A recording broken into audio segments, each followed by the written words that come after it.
The moment you open your eyes, the world hasn't yet reached for you. The chaos, the noise, the demands, they're still waiting outside your door. This is your moment, raw and untouched. How you move in this space determines what kind of force you bring into the world. If you wake up reacting, you leave on defense all day. But if you wake up with purpose, you lead with strength. Your morning is the blueprint for your energy, your thoughts, and your focus. When you begin with structure, everything that follows has direction. But if your feet hit the ground, already rushing, already behind, the day owns you before you even get a chance to show up. Your peace, your clarity, your power, it's built before sunrise, not during crisis. What you allow in those first few minutes writes the script for your inner dialogue. If you scroll, you compare. If you complain, you shrink. But if you sit in silence, if you speak power into your spirit, you rise. You don't need the world's permission to be disciplined. You don't need approval to start with intent. You need a non-negotiable decision to control your frame before the world bends it. The most dangerous thing about a distracted morning is that it creates momentum in the wrong direction. It doesn't just waste time, it weakens discipline. Every time you choose comfort over commitment, your goals get pushed back another inch. But when you own your first hour, you don't just gain time, you gain strength. That's how transformation begins, not with a loud declaration, but with a silent routine. Your habits in the early morning become the rhythm of your entire life. The way you move in that stillness trains your mind for war before the battle even begins. There's no magic in the hour itself. It's what you do with it. The repetition of small, focused actions rewires your identity. Wake up and act like the person you're becoming, not the person you've been.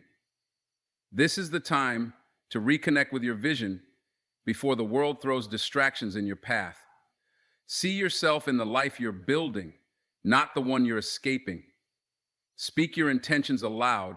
Write down your goals. Move your body with energy. Feed your mind with truth. Everything else that follows becomes easier when you've already led yourself through resistance. If you treat your morning like it's sacred, you walk into every room with a different energy.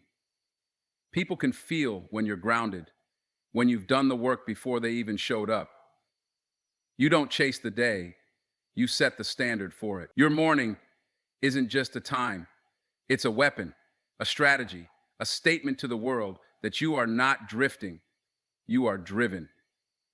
You don't need more hours in a day, you need more ownership over the ones you already have.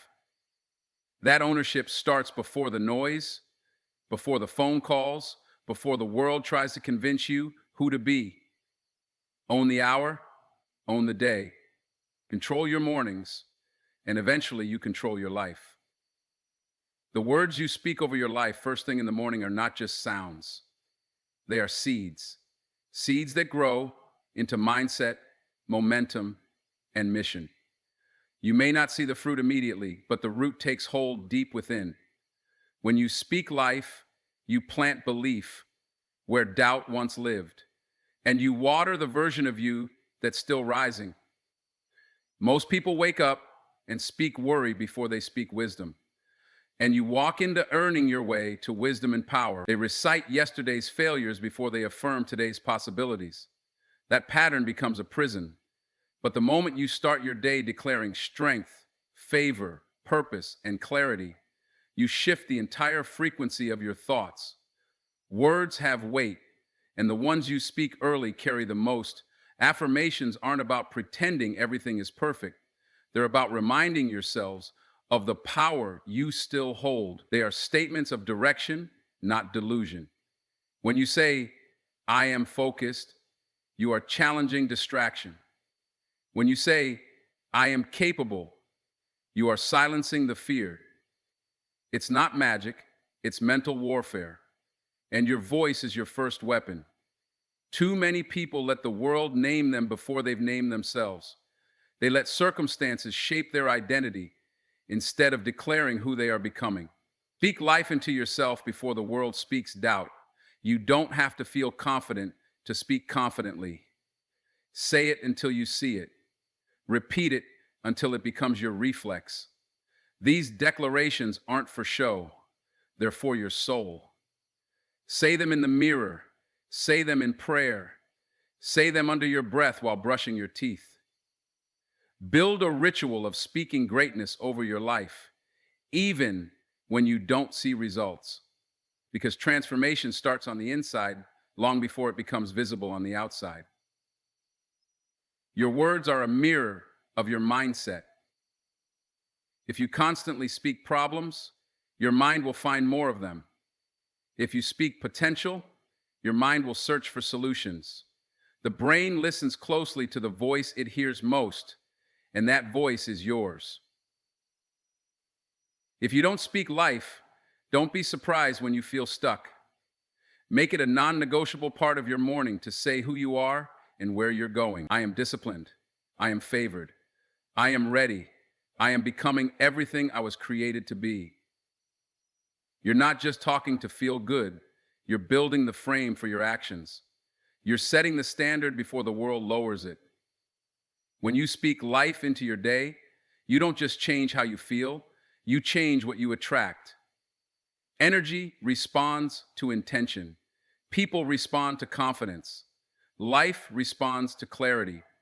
You don't need external validation when you've already given yourself internal permission. Start your day with life-giving words and watch how everything else aligns.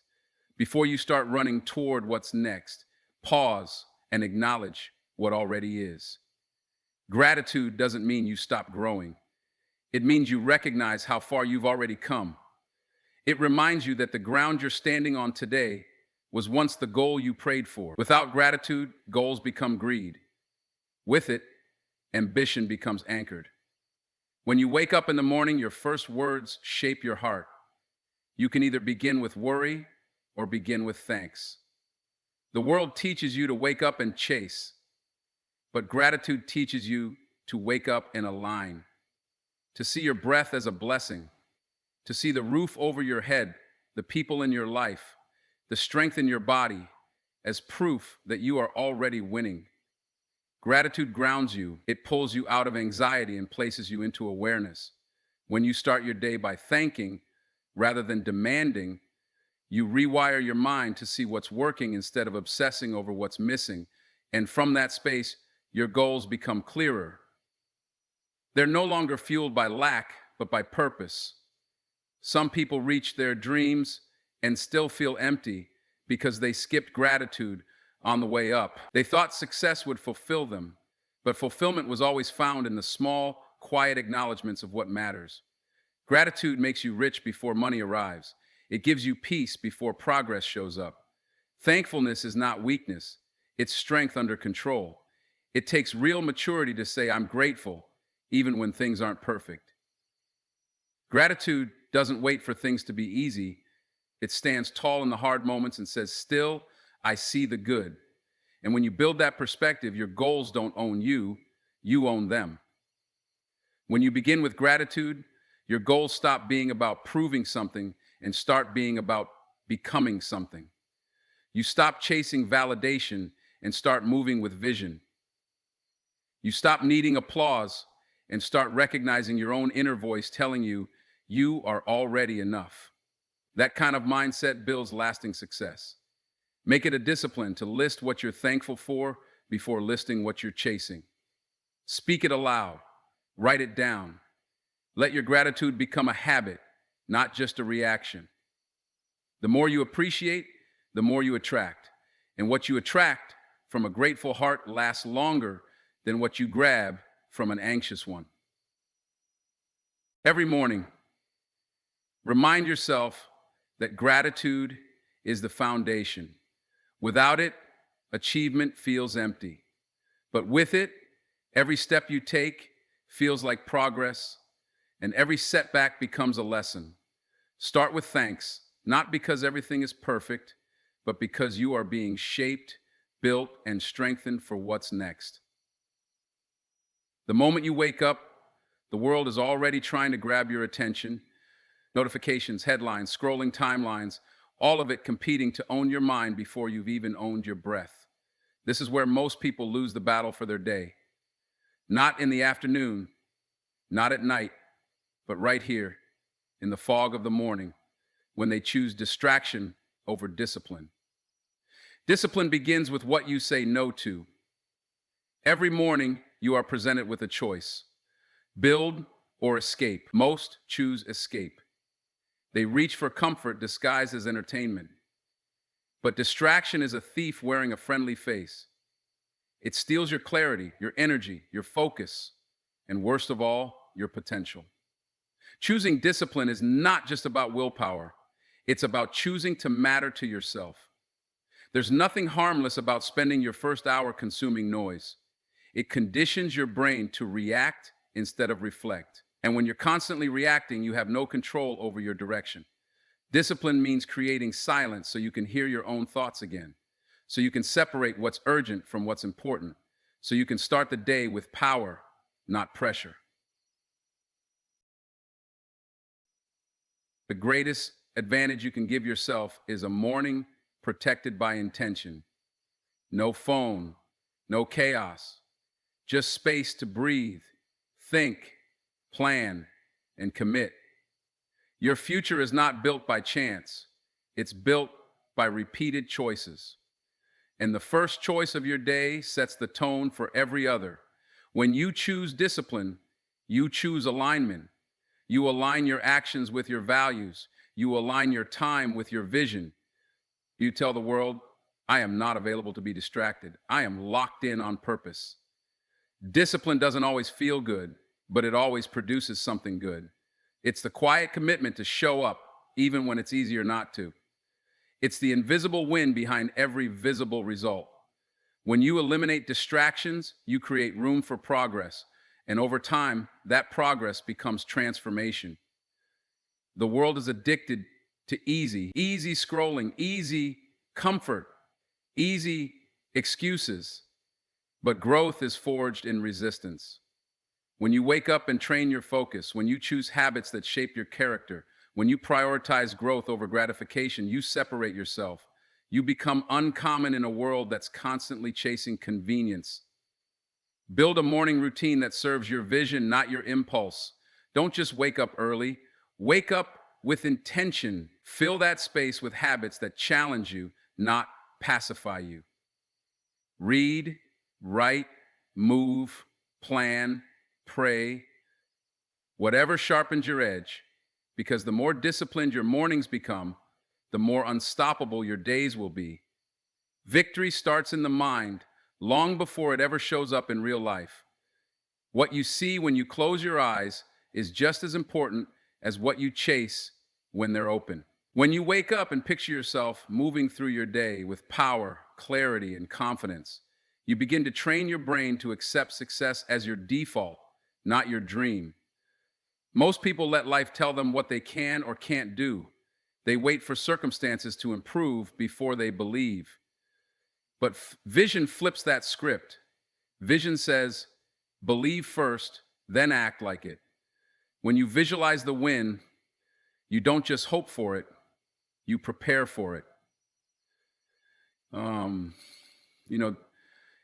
You are made up of the same material that makes you. You prepare for it by forcing yourself to get better, then fail. Then prepare like some professional athlete.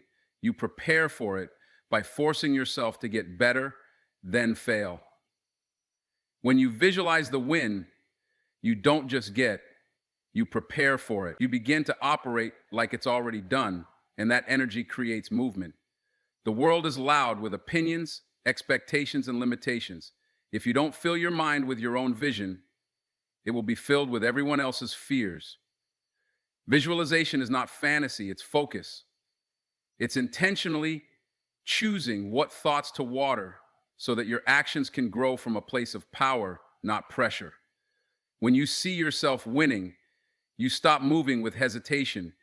You stop asking for permission. You stop playing small. You don't need to wait for applause to walk in confidence. You've already rehearsed the win in your mind so many times, it no longer feels foreign. It feels natural. That's what mental reps do. They make greatness familiar. You can't hit a target you don't see. And too many people wake up each morning with no image of where they're headed. Visualization gives your goals a face. It gives your mission a shape. It forces you to live on purpose instead of reacting to whatever the day throws at you. It's not about controlling everything. It's about aiming at something that matters. Close your eyes and picture the version of you that already overcame. Picture the you that didn't quit.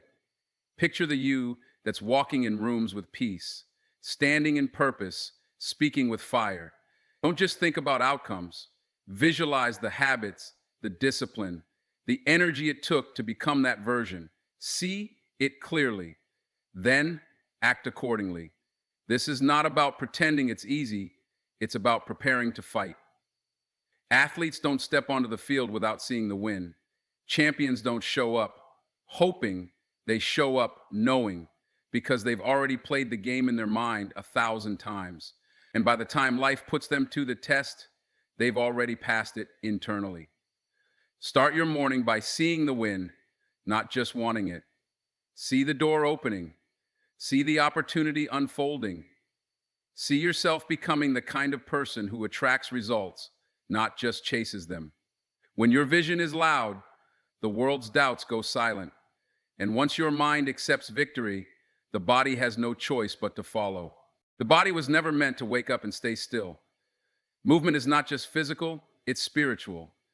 When you move your body, you shake off the weight of yesterday. You unlock energy that sleep couldn't restore. You stir something deeper than muscle. You stir momentum. You tell your mind that today has begun and you're not going to sleepwalk through it. Too often people wake up tired not because of lack of rest, but because of lack of movement. Stagnation steals drive. It convinces you to stay in comfort when you were made for challenge. The moment you take that first step, stretch, push up, or run, your body starts to whisper, I'm awake, I'm ready, I'm alive, and that message flows into every other part of your life. You don't need a gym, a trainer, or an audience. You need commitment. You need 5 minutes of sweat, 10 minutes of focus, a moment of discipline to remind yourself who's in control. Movement is your daily reminder that you are not stuck, not fragile, not helpless. You are in motion, and that motion builds belief. When you activate your body, you activate your will. Your heart rate rises, your blood flows faster, and your mind sharpens. You start to feel again. You start to care again. You feel your power rising, not because life got easier, but because you stopped being passive. The shift from lazy to alert is a decision made through movement. Discipline in motion spills into discipline in thought. When you choose to move early, you train yourself to do what's necessary, not what's convenient. You stop waiting to feel like it. You stop letting comfort lead. Instead, you move because the mission requires it. You move because your future doesn't wait for your mood. There's a spirit in movement that can't be replaced by words or wishes. Every drop of sweat is a declaration that you are still in the fight, that your goals are worth the grind, that your calling demands physical proof of your commitment. Moving your body is not about fitness. It's about fire. It's about waking up your inner warrior. So many people pray for change, but never move in alignment with that prayer. They wait for energy instead of creating it. But motion creates emotion. A simple walk, a deep stretch, a short workout, it sends a signal to your mind that today is being taken seriously, that your presence has shown up before your problems have a chance to.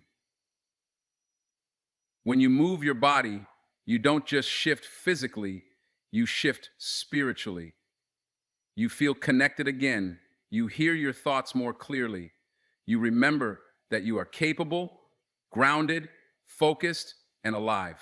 Start your mornings with movement, and you'll carry that momentum into every room, every challenge, and every opportunity that follows. What you feed your mind in the first hour of the day becomes the fuel for how you think, feel, and act. Before the world gets a voice in your life, you have to decide which voice you will listen to. Your mind is either being sharpened or dulled by what you consume. And that consumption starts before your feet even hit the floor. People rush to eat food for their bodies, but starve their minds without realizing it. They check messages, scroll social media, turn on the news, and wonder why their mindset feels cluttered and heavy. Your mind doesn't need noise in the morning. It needs direction. It needs truth louder than fear, purpose louder than pressure. A strong message in the morning builds internal strength that no outside chaos can shake. When you read something powerful, listen to something intentional, or speak something uplifting, your thoughts begin to align with progress. You stop letting doubt lead. You stop allowing negativity to write the script for your day. Mental nutrition is just as critical as physical nutrition. Junk information clutters your clarity. Just like you wouldn't start the day with poison on your plate, don't start it with poison in your thoughts. Feed your mind words that remind you of your identity, your worth, your mission. What goes in eventually comes out. You don't need an hour of silence to make an impact. You need intention. A few minutes of a powerful book, a short motivational speech, a journal entry filled with vision and gratitude can shift your entire mood, and it can bring you into full focus in a